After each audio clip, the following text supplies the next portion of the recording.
इतनी कन्वर्सेशन में सिर्फ एक खबर दी है आपको जो इस वक्त है। बेबी कल हालात बदल जाए तो मैं आपको बता भी दूंगा। इस वक्त जो इन्फॉर्मेशन की बुनियाद पे वो ये है कि मियां साहब के लिए वो ग्राउंड नहीं है जो उन्हें लगता है कि उनको मिल जाएगी। मतलब तो एक ही खबर दी ना इतने सारे बातचीत में। हमें कोई भी जादूगर नहीं है। ये खबर मुझे कोई ख्वाब में नहीं आई रात को सोते हुए, कहीं से आई है ना। इसी तरह हमारे सोर्सेज होते हैं, कभी पुलिस में, कभी एजेंसियों में, कभी नैब में, कभी ब्यूरोक्रेसी में, जहां से हम सारे खबरें ले रहे होते हैं। ऐसे ही खबरें आती हैं और उनको हम वेरीफाई करके अपने आप को कायल करते हैं और चला देते हैं। आपको यह जुमला तो याद है कि मैंने फाइलें देखी, लेकिन उसके बाद एक जुमला था, उसको याद करो, निकाल के सुनो और इस वीलॉग में लगाना कि पहले मैंने अपने आप को कायल किया। कैसे किया? Fact check. मैंने इनको लेटर लिखे थे शरीफ फैमिली को कि इसका जवाब दो। इनके पास किसी सवाल का जवाब नहीं था। तो जब मैं कायल हो गया तो मैंने अपना काम किया। हां, मुझे आज भी कोई भी पाकिस्तान का कोई भी इदारा मुझे आज भी खबर देगा तो मैं लूंगा उससे। क्यों नहीं लूंगा? लूंगा खबर, लेकिन अपने तरीके से उसको वेरीफाई करके चलाऊंगा। पॉलिटिकल पार्टीज आती है और जाती रहती हैं। ये जुल्म नया नहीं है जो अब हम इस मुल्क में देख रहे हैं, लेकिन इस लेवल पे तो हमने कभी नहीं देखा। ये भी बिल्कुल एक सच है कि जो आज तरीके इंसाफ के साथ हो रहा है वो तो हमने कभी ना सुना ना कभी देखा अपनी जिंदगी में, जिस लेवल पे इनके साथ हो रहा है। फिर जो बहुत ताकतवर लोग हैं उनको मेरा मौक़िफ़ बहुत सूट किया एक वक्त में, वो भी सदके वारी जानते सन। अब पीटीआई को सूट कर रहा है मेरा मौक़िफ़, कल इनको भी हो सकता है सूट ना करे, मुमकिन है। तो ये तो चलता रहता है। यानी जिस वक्त आपको जो बात ठीक लग रही हो, मेरा थोड़ा सा मैन्युफैक्चरिंग फॉल्ट है भाई, मैं आप लोगों को नहीं कहूंगा आप लोग ऐसा करें। मैं न्यूट्रल नहीं अपने आप को कर सकता। नहीं, राणा सनाउल्लाह का मुझे देखें, मैंने पहले भी ये बात कही, राणा सनाउल्लाह तो मेरे घर में बैठ के कह के गए थे कि आपने मेरे पे एहसान किया, हालांकि मैं नहीं मानता, मैंने अपना काम किया था। तो मुझे लगा कि राणा सनाउल्लाह है और वो बड़ा दावा भी है कि बहुत वो उनको बहुत बड़ा मर्द सारी उनकी जमात कहती है, बड़ा मजबूत आसाब का और करैक्टर वाला आदमी कहते हैं वो। तो राणा सनाउल्लाह को कम से कम अगर वो पॉजिटिव रोल नहीं प्ले कर पा रहे थे तो उनको कीचड़ नहीं उछालना चाहिए था। उसकी मुझे सिर्फ मायूसी हुई, बाकी सब दा मैंने पता नहीं किन्ने की करना है। रहीम, सबसे पहले तो मैं आप सबका शुक्रिया अदा करता हूं डिजिटल मीडिया वालों का। उसका सादा सा रीजन है भाई कि जब मैं वापस आया तो मुझे आहिस्ता आहिस्ता चीजें बताई, दोस्तों ने, मेरे घर वालों ने, भाइयों ने, फैमिली ने। वो ये बता रहे थे कि मीडिया से तो आप गायब ही हो गए थे, कोई बात ही नहीं करता था। वो लोग जो दिन भर बात करते थे फिर वो भी बात नहीं कर रहे थे। मजबूरी सबकी, किसी को भी ब्लेम नहीं किया जा सकता ऐसे माहौल में। लेकिन डिजिटल मीडिया ने दिखाया कि वो आवाज उठाते रहे किसी न किसी फॉर्म में, कहीं ना कहीं जोर लगाते रहे। स्पेशली इस्लामाबाद के, अभी मैं आ रहा था तो मेरी वाइफ ने मुझे बताया कि एग्जैक्टली जिनका आपको शुक्रिया अदा करना चाहिए वो इस्लामाबाद के डिजिटल मीडिया वाले, जिन लोगों ने बहुत आवाज उठाई। मैं आप सबके नाम तो नहीं ले सकता, लेकिन आप सबका शुक्रिया अदा कर सकता हूं। और आप लोगों ने बड़ी मेहरबानी की कि उस वक्त जब अंधेरा भी बहुत था और आंधी भी बहुत तेज थी, तब भी आपने एक छोटा सा चिराग जलाया हुआ था, पूरा अंधेरा होने नहीं दिया कभी। यही बात मैं वकला से कह के आया हूं कि उनसे मेरा इख्तलाफ कई बातों पे रहा, लेकिन इसके बावजूद काले कोर्ट ने अपनी लाज रखी है। उन्होंने हर लेवल पे इसकी मजम्मत की है कि जो गलत है वो गलत है। इसी तरह आप लोगों ने, हमारे आपस में इख्तलाफ तो हो सकते हैं पॉइंट ऑफ व्यू के ऊपर और रहने चाहिए। अगर हम आपस में इख्तलाफ नहीं करेंगे फिर हम फारिग हैं, फिर हम कुछ भी नहीं कर सकेंगे। हमें जरूर इख्तलाफ करना होगा एक दूसरे के साथ, लेकिन जहां पे रूल ऑफ लॉ की बात है, जहां पे हुकूक की बात है, वहां पे हमें एक मौक़िफ़ रखना पड़ेगा। तो आप लोगों ने बड़ी मेहरबानी की, आप सबका मैं दिल से शुक्रिया अदा करता हूं और मैं स्पेशली इसी मकसद के लिए आया हूं यहाँ इस्लामाबाद में। एक तो मुझे पता चला कल से नौरीन रो रही थी, मुझे दोस्तों ने बताया, तो वो भी एक एक्साइटमेंट थी कि चलो देखते हैं। दूसरा, मैं एक्चुअली काफी दिनों से मैं सोच रहा था कि मैं जैसे ही थोड़ा सेट होता हूं तो इस्लामाबाद जाके आप सबका शुक्रिया अदा करूंगा। और थोड़े दिन पहले अपने जो मनाजिर देखे ख्वातीन और बच्चों के साथ जो पुलिस ने टॉर्चर किया इस्लामाबाद में, वो मुझे लगा कि उनका हाल भी देखना चाहिए जाके। फिर मैंने वहां जाना भी मुनासिब समझा, वहां भी मैं गया, रजी भाई लेकर गए, शकीब जान, बाकी दोस्त साथ से। बहुत शुक्रिया आप लोगों का, once again thank you very much. कुछ आप पूछना चाहें? सर मेरा एक सवाल है, आपकी जुबान में लुकनत आ गई है सर, इसकी वजूहात बयान करें। आपके साथ जेल में क्या हुआ था, इसका जवाब हमें आज तक। ये तो मुझे भी नहीं समझ आई यार। डॉक्टर अलग अलग बातें बताते हैं और अलग अलग किस्म के इलाज भी बताते हैं। ये लुकनत अब नहीं है, ये रवि जानते हैं ये कितना ज्यादा प्रॉब्लम था। अब तो बिल्कुल मैं अगर जितना आहिस्ता डाउन बोलता हूं, और ये नहीं, मैं कुरान पाक पढ़ने में नहीं है मुझे प्रॉब्लम, और मैं चाहे 2, 4, 5 सूरतें भी पढ़ दूं एक साथ, कोई प्रॉब्लम नहीं है। जेल में तो नहीं ऐसा? बच्चों के साथ बोलने में हमने महसूस किया कि वहां पे भी कम है। मेरी फैमिली बता रही है जब बच्चों के साथ आप खेलते हैं या बातें करते हैं वहां पे बहुत ही खत्म हो जाती है ऑलमोस्ट। तो ये आहिस्ता आहिस्ता ग्रेजुअली इंप्रूव हो रही है। मुझे आइडिया नहीं था कि ये इस तरह से है, शायद मुझे खुद भी नहीं पता था। जब मैं अपने घर आया और मैंने बातचीत करना शुरू की तो मुझे पता चला, और मुझे घर वालों ने एक्चुअली मुझे इन्होंने रियलाइज करवाया कि तुम ठीक नहीं बोल रहे। सबसे पहले मेरे भाई ने कहा, फिर अली जो लॉयर है, वकील, वो जब मैं बोलता था ना तो वो ऊंची ऊंची रोता था। मैंने कहा इसको क्या हो रहा है? वो कहते तू सही बोल नहीं रहा। मुझे फिर उस तरह आहिस्ता आहिस्ता आइडिया हुआ कि मेरे बोलने में है प्रॉब्लम। पहले मुझे इतना आइडिया नहीं था, मुझे ये तो पता था कि कुछ थोड़ा बहुत मैं डिस्टर्ब हूं या कोई प्रॉब्लम है, लेकिन फिर अभी तो काफी रिकवर है, शुक्र अल्हम्दुलिल्लाह 90% मैं रिकवर कर गया हूं। मैं थोड़ा बहुत है, ये भी हो जाएगा इंशाल्लाह, अल्लाह ताला इसको बेहतर कर देगा। सर, पिछला रात सोशल मीडिया पे चल रहा है कि चीफ साहब को चाहिए कि आपको बुला के आपसे पूछें कि आपको किसने उठाया था, कहाँ रखा था। अगर आपको चीफ साहब बुलाते हैं तो आप सारी कहानी हूबहू उन्हें बयान करेंगे, कहाँ से उठाया, कहाँ रखा, क्या क्या आपके साथ बर्ताव किया। मैं पाबंद हूँ कि अदालत में झूठ ना बोलूं। इमरान भाई, सर ये बताइएगा कि जेल कहें या टॉर्चर सेल, जो भी नाम दे दें उसका, आप इतना अरसा रहे, इस दौरान इंसान का अल्लाह के साथ भी एक राब्ता होता है और इंसान फिर अपने मिस्टेक्स को भी रिवाइज करता है, देखता है कहाँ मुझसे क्या हुआ। इस मजमूई नतीजे पे आप कहाँ तक पहुंचे? देखिए, आदमी ना गलतियों और सही काम, इन दो चीजों के बीच में ही अपनी लाइफ गुजार रहा होता है, तो आपको एनालिसिस करने का मौका अक्सर मिलता रहता है। कभी झटका लगने से मिलता है, कभी वैसे भी आपको मिलता रहता है। तो हर दिन आदमी को कुछ ना कुछ सिखाता है। पहले भी ऐसे ही था, यानी ये जो मैंने एक मामले पे आज भी माजरत की, ऐसा नहीं है कि मैंने कैद होने से पहले नहीं की थी, पहले भी की थी। जब हम बलूचिस्तान गए थे तो रजी भाई को याद है, मैंने वहां पे भी ये माजरत की थी उनसे कि उस वक्त, और वो भी ऐसा नहीं है कि ये सोच के किया हो कभी कि इसमें कोई लालच या खौफ का आंसर नहीं, तब वो ठीक लगता था। लेकिन आपको रोजाना नए हकायक पता चलते हैं। वो बकौल सदीक जान, आपकी आंखें खुलती हैं, पूरी कौम की खुल गई आंखें, वो तो ये कह रहा था। तो वो बात ठीक है, आंखों का ऑपरेशन। तो आपको जब नई चीज पता चलती है, आप नई चीज सीखते हैं। तो इसमें मैंने कई चीजों के ऊपर सीखा है, लेकिन सबसे जो बड़ी चीज है वो तन्हाई में आपको अल्लाह ताला बहुत कुछ ऐसा सिखाता है जो आपको वैसे कभी मौका नहीं मिलता।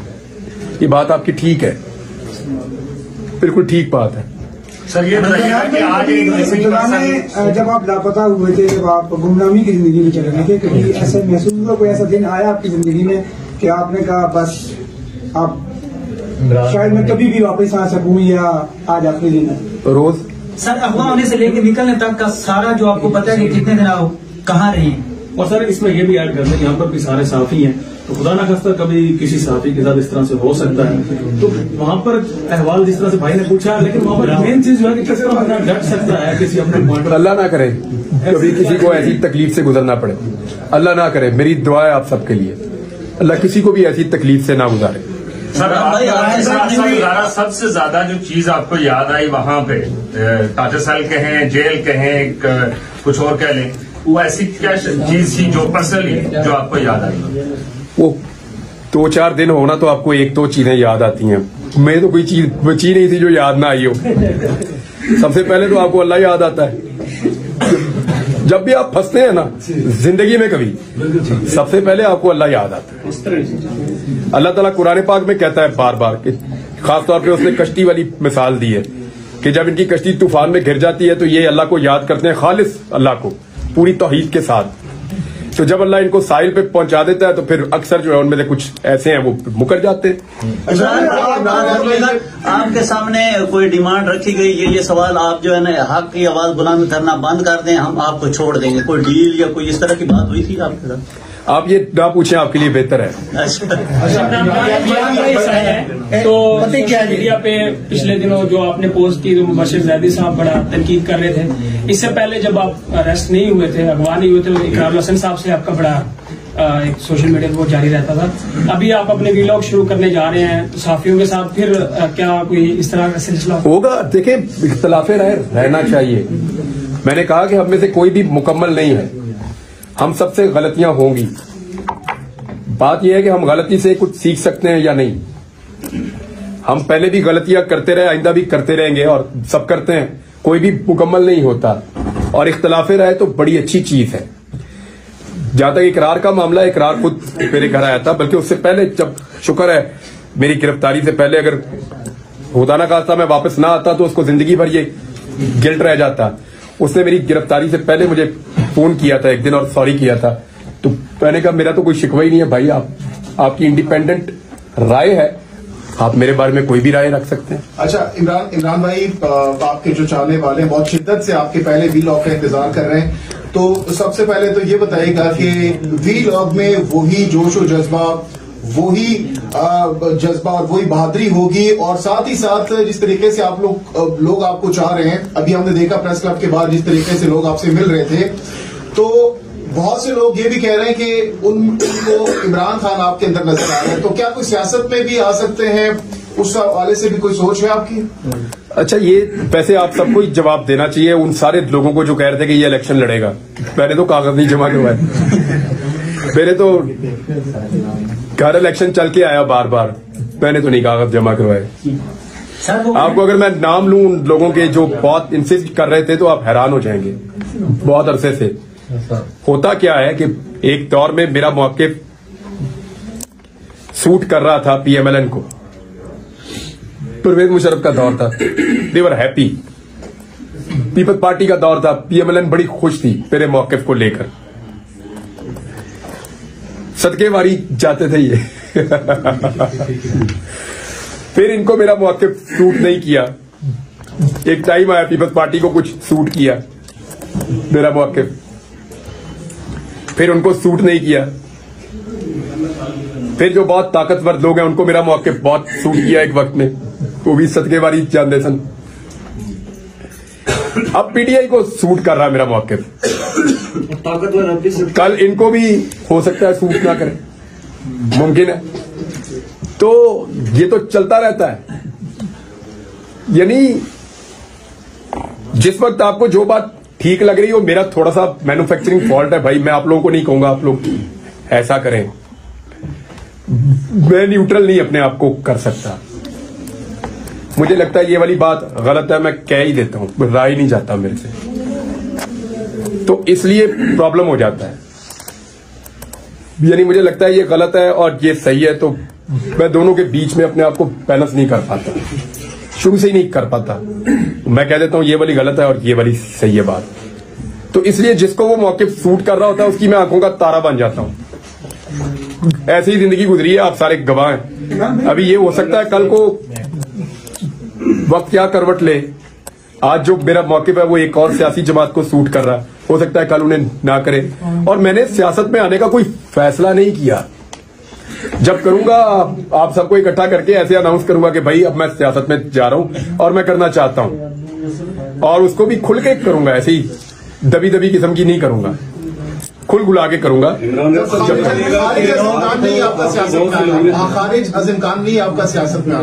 देखिए मैं ना एक दिन बैठा हुआ था अपने ड्राइंग रूम में, मेरे वालिद साहब ने मुझे डोनेशन दिया था कि बेटा लोग भूखे हैं, फ्लड आया हुआ है, तो हमने सेविंग नहीं रखनी, ये पैसे जो है वो दे दो। मैंने उनको बुलाया, अपने एक दोस्त को, वो काम करते थे इसका डोनेशंस का। मैंने उन्हें कहा जी ये आप मदद करें फ्लड में जाके। उन्होंने कहा हम वाकई कर रहे हैं, तो ये हमें जरूरत थी पैसों की, आप दे दें। लेकिन उन्होंने मुझे उन दिनों में मुझे नौकरी से निकाला हुआ था एक्सप्रेस ने, ताजा ताजा, और मेरे पास काम भी कोई नहीं था, बस वीलॉग मैं कर रहा था। तो उन्होंने कहा जी आप हमारे साथ मदद क्यों नहीं करते। उन्होंने मुझे कैंप बना दिया और मैं वहां चला गया। और मुझे एक दिन पहले नहीं पता था कि मैं एक कॉज के लिए मदद करने निकलूंगा और वो इतना बड़ा कॉज हो जाएगा। कितने घर बनाए रजी भाई अल्लाह ताला ने? 2055 घर। ये रजी भाई हमारे साथ थे, इनके पास सारा रिकॉर्ड पड़ा है, अल्लाह ताला ने हमारे जरिए से बनवा दिए। एक दिन पहले मुझे नहीं पता था, मैं कुछ भी नहीं यकीन से कह सकता, वो मेरे अल्लाह का फैसला है जो भी है। लेकिन फिलहाल मैं आपको बता रहा हूं कि मैं सहाफत करूंगा, वो मेरा काम है और मुझे वही करना है। ये बताइएगा एस्टिमेटेड, क्योंकि लोग जानना चाहते हैं कि आप व्लॉग कब करेंगे। आपने मुझे पहले आप मिले हैं, अब आपको कितना फर्क लग रहा है? माशाल्लाह बहुत फर्क है। मुझे ये पता है जिस दिन मैं बोलूंगा ना, वो भेड़ों के छत्ते में मैं हाथ दूंगा ऐसी यलगार होगी कि आप लोग देखेंगे। मसला बोलने का नहीं है, मसला पूरा फाइट बैक करने का है। तो ये थोड़ा सा जो प्रॉब्लम है, मुझे उम्मीद है ये 10 दिन नहीं तो 15 दिन में मैं इसमें से निकल जाऊंगा। और मुझे अचानक, मैं उस दिन मुझे सुबह उठूंगा और मैं वीलॉग कर दूंगा और आप लोग सुन लेंगे। ये बताइएगा आपको जब लेके गए थे, उसके बाद जब आप वापिस आए तो हालात मुकम्मल चेंज हो चुके? मुझे कुछ नहीं पता, कुछ पता नहीं था मुझे, कोई चीज नहीं मुझे पता थी। मुझे ये नहीं पता था कि फलस्तीन में क्या हुआ। जिस चीज ने मुझे सबसे ज्यादा झटका दिया ना, या जिस चीज ने मुझे सबसे ज्यादा तकलीफ दी, यानी पॉलिटिकल पार्टीज आती है और जाती रहती हैं। ये जुल्म नया नहीं है जो अब हम इस मुल्क में देख रहे हैं, लेकिन इस लेवल पे तो हमने कभी नहीं देखा। ये भी बिल्कुल एक सच है कि जो आज तरीके इंसाफ के साथ हो रहा है, वो तो हमने कभी ना सुना ना कभी देखा अपनी जिंदगी में, जिस लेवल पे इनके साथ हो रहा है। लेकिन मुझे जो अफसोस रहेगा ना कि मैं बोल सकता था लेकिन मैं बोल नहीं पाया। फलस्तीन के अंदर जो जुल्म हुआ, जो ज्यादती हुई, और वो सबसे बड़ा मुझे, स्पेशली जब वो हॉस्पिटल वाली न्यूज मुझे पता चली कि पूरा हॉस्पिटल ही उड़ा दिया, डॉक्टर्स, पेशेंट्स, उनके अटेंडेंट्स, सारे लोग शहीद हो गए। मीडिया वाले जहां थे वहां पे ऊपर से बम गिरे, वो भी शहीद हो गए। तो उसके ऊपर मुझे बड़ा दुख है, बहुत ज्यादा। सर इमरान भाई, बुखारी ने आपसे मतलब मैं इंटरव्यू किया तो बहुत ही, मुझे नहीं पता कि नफरत किस लेवल की क्या वजह थी। वो यहाँ पर आए थे सुप्रीम कोर्ट के जस्टिस बंदियाल को धमकियां देने, गालियां देने, और दफा 144 के बावजूद किसी आईजी की मौजूदगी में वहां पर एहतजाज हुआ।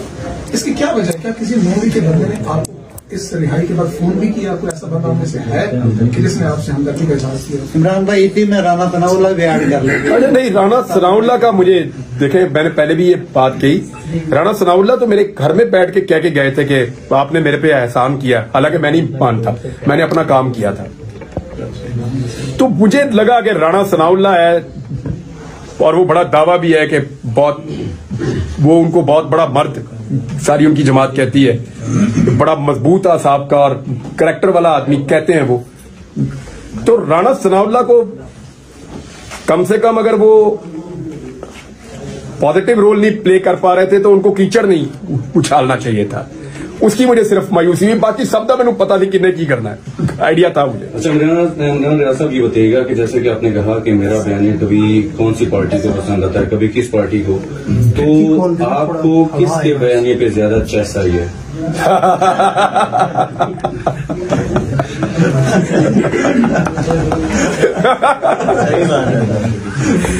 यार मुझे ना अपना काम पसंद ही बहुत है, मैंने इसको बड़ा ही एंजॉय किया।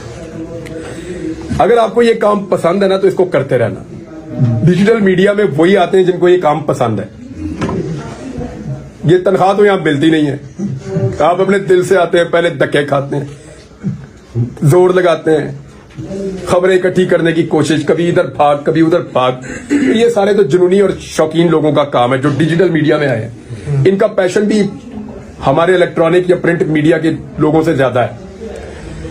तो मुझे तो अपने काम में ही बड़ी चास आई है जैसे आप लोगों को सबको आ रही है। तो सहाफ़ी तंजीमों के किरदार के ऊपर आपको लेकर जब आपको गुमशुदा किया गया, लापता किया गया, सहाफ़ी तंजीमें डेफिनेटली सहाफ़ी तंजीमों का एक किरदार रहा है हमेशा से लोगों के लिए। वो दावे करती हैं कि हम बाहर निकलती हैं, लेकिन आपने आपके मुद्दे को लेकर सहाफ़ी तंजीमों का जो किरदार आप तक पहुंचाया गया जब आप वापस आए या आप तक खबरें पहुंची, उसको किस तरह से देखते हैं?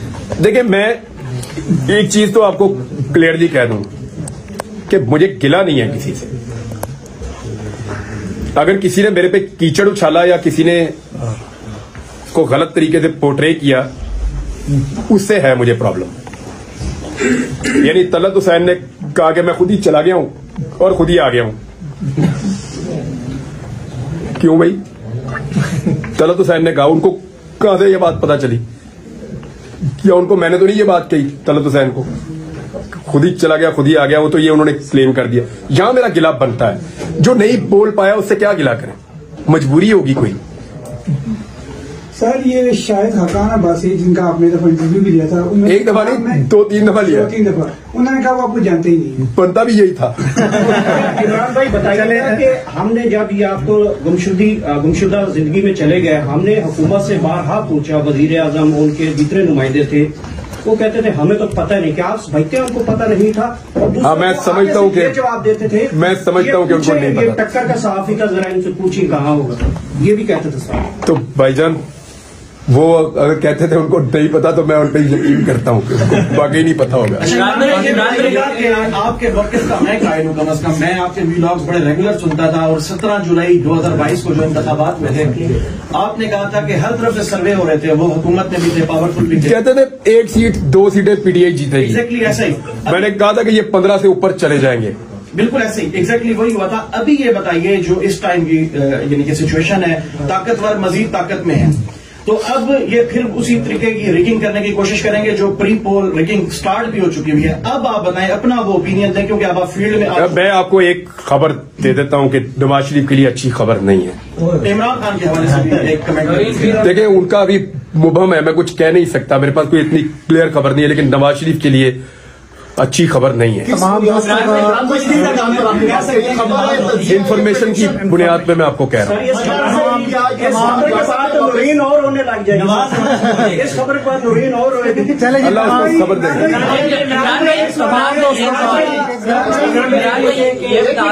एक मुश्किल सूरत हाल से आप गुजर कर वापिस आ गए और अब आप ये कह रहे हैं कि मैं दोबारा से अपने रिदम के साथ अपने व्लॉग भी, अपना जो मौकफ था वो भी शुरू करूंगा।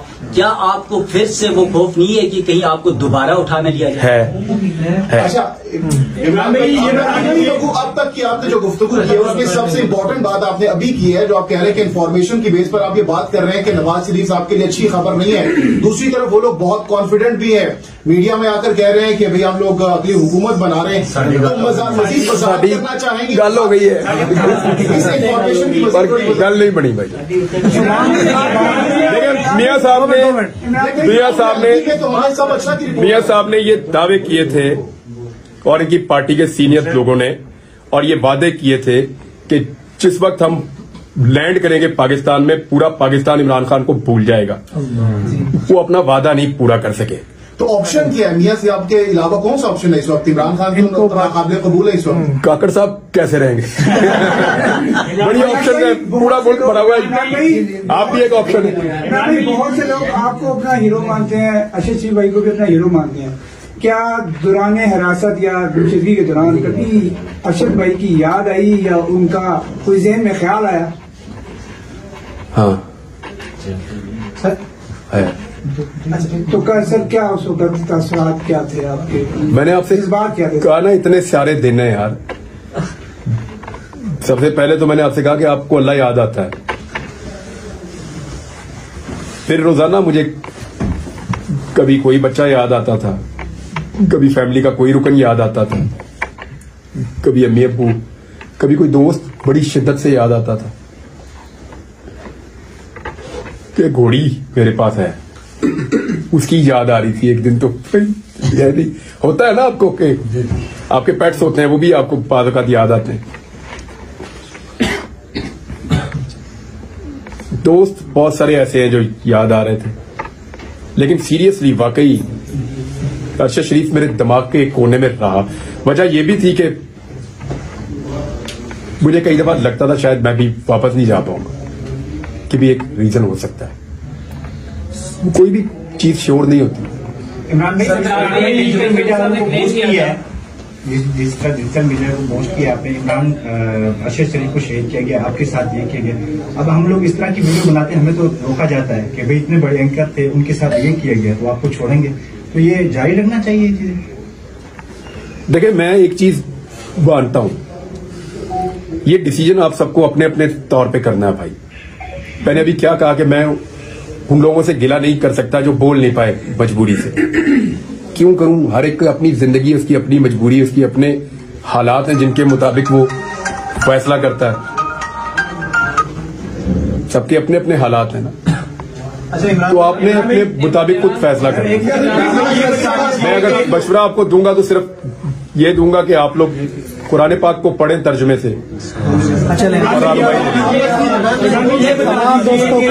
बहुत अच्छा किया आपने ये सवाल कर दिया। बैठे जी, इसको क्लियर कर देते हैं। हम में जादूगर कौन है? कोई ऐसा जो रात को सोता हो और उसको खबर आ जाती हो ख्वाब में। मैंने इतनी कन्वर्सेशन में सिर्फ एक खबर दी है आपको, जो इस वक्त है। बेबी कल हालात बदल जाए तो मैं आपको बता भी दूंगा। इस वक्त जो इन्फॉर्मेशन की बुनियाद पे वो ये है कि मियां साहब के लिए वो ग्राउंड नहीं है जो उन्हें लगता है कि उनको मिल जाएगी। मतलब तो एक ही खबर दी ना इतने सारे बातचीत में। हमें कोई भी जादूगर नहीं है। ये खबर मुझे कोई ख्वाब में नहीं आई रात को सोते हुए, कहीं से आई है ना। इसी तरह हमारे सोर्सेज होते हैं, कभी पुलिस में, कभी एजेंसियों में, कभी नैब में, कभी ब्यूरोक्रेसी में, जहां से हम सारे खबरें ले रहे होते हैं। ऐसे ही खबरें आती हैं और उनको हम वेरीफाई करके अपने आप को कायल करते हैं और चला देते हैं। आपको यह जुमला तो याद है कि मैंने फाइलें देखी, लेकिन उसके बाद एक जुमला था, उसको याद करो, निकाल के सुनो और इस वीलॉग में लगाना कि पहले मैंने अपने आप को कायल किया। कैसे किया? Fact check. मैंने इनको लेटर लिखे थे शरीफ फैमिली को कि इसका जवाब दो। इनके पास किसी सवाल का जवाब नहीं था। तो जब मैं कायल हो गया तो मैंने अपना काम किया। हां, मुझे आज भी कोई भी पाकिस्तान का कोई भी इदारा मुझे आज भी खबर देगा तो मैं लूंगा उससे। क्यों नहीं लूंगा?